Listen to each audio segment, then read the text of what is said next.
Welcome to our channel. Today we how to register with Razorpay for international payments in US strategy, beginner guide step by step clearly. To start using Razorpay for international payments, visit the Razorpay website.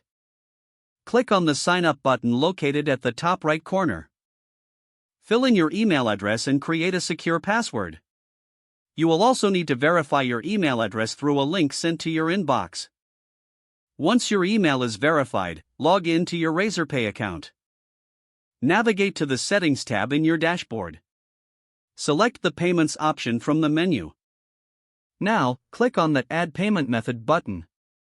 Choose the international payment option you wish to enable. Enter the required information for the payment method, such as your bank details. Ensure your business complies with the necessary regulations. Razorpay may require additional documentation to verify your business identity. Prepare to upload documents such as your business registration and tax identification. Follow the prompts to upload these documents securely. After submitting your information, wait for Razorpay to review and approve your account. Once approved, you can proceed to integrate Razorpay into your website or application. Access the integration instructions available in the Razorpay dashboard. Choose the platform you are using for your business, such as Shopify or WordPress. Follow the step-by-step integration guide provided for that platform. Test the integration by making a small international payment to ensure everything is functioning correctly. Once satisfied, you are now ready to accept international payments seamlessly.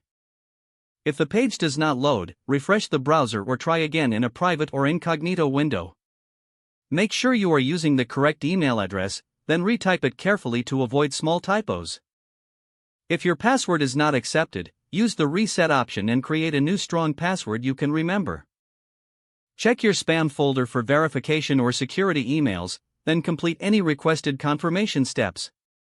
Enable two-factor authentication if available. After signing in, review your profile details so your contact information and settings are accurate and current.